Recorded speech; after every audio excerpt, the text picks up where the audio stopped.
Donc dans cette seconde vidéo des astuces de bricolage, je vous montre aujourd'hui comment fabriquer vous-même votre propre colle à bois. C'est parti!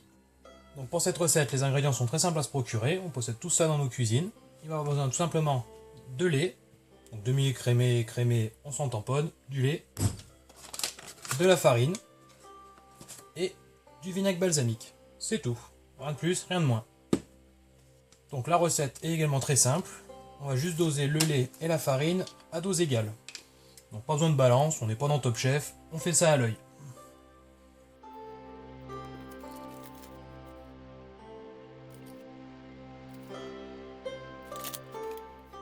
Et donc ensuite, on mélange les deux.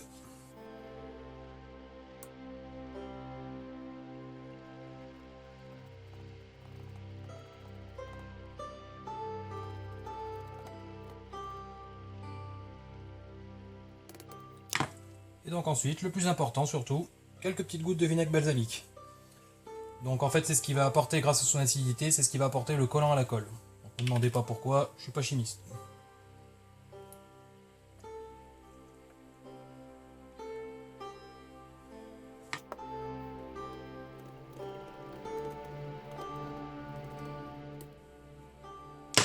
Et voilà, notre colle est prête.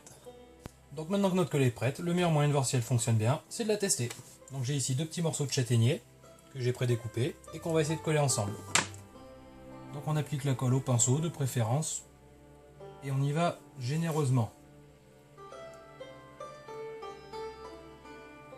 Que l'assemblage soit correct, il faut qu'il y en ait suffisamment.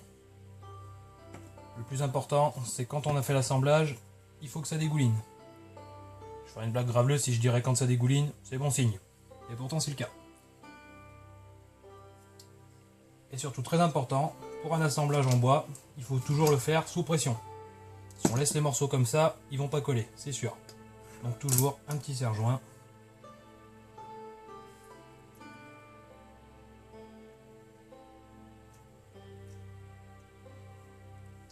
Donc voilà, là on constate que ça a bien débordé, donc c'est que la colle est bien répartie sur toute la surface du bois. Donc pour ce collage, c'est comme pour un collage à la colle à bois classique. Le temps minimum à respecter, c'est d'au moins 1 heure. Donc une demi-heure au moins sous les serre-joints et 1 heure au repos avant d'effectuer quoi que ce soit sur le bois. Donc on se retrouve dans 1 heure pour voir ce que ça donne. Donc vous allez me demander pourquoi s'embêter à fabriquer sa colle soi-même alors qu'on peut très bien l'acheter en grande surface. Mais je vais vous donner deux bonnes raisons à ça. La première, c'est qu'une colle à bois après ouverture, elle se conserve au maximum pendant 1 an. Au-delà, elle va perdre de son pouvoir collant, il faut mieux pas l'utiliser, vous risquez d'avoir de mauvaises surprises. Donc elle est bonne pour la poubelle. Donc si vous êtes un bricoleur occasionnel, que vous bricolez très peu, ça sert à rien d'en acheter, autant la fabriquer vous-même en fonction de vos besoins. Vous aurez toujours les ingrédients sous la main de toute façon. Mais la deuxième et la plus intéressante, c'est que cette colle qu'on vient de fabriquer est de qualité alimentaire, c'est-à-dire que vous pourrez l'utiliser par exemple pour coller des jouets en bois ou tout autre objet en contact avec de la nourriture.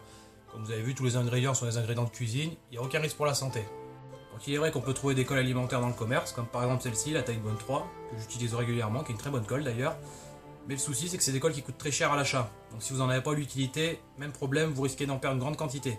Donc pour notre collage maintenant, ça devrait être bon, ça fait environ 1 heure qu'on a attendu. On va aller voir ça, c'est parti! Donc voilà, grâce à la magie du montage, on se retrouve maintenant 1 heure plus tard. Notre assemblage devrait être bon. On va tester ça. Donc on va essayer de décoller les deux morceaux. Non, il n'y a pas de problème. Ça tient bien, c'est du solide. Donc voilà pour ces petits tutos, j'espère que vous avez apprécié. Si c'est le cas, n'hésitez pas à laisser un petit pouce bleu, à commenter ou à vous abonner. À la prochaine!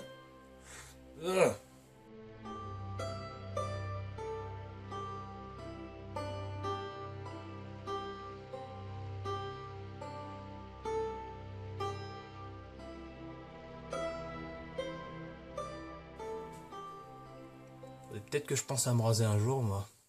Ouais.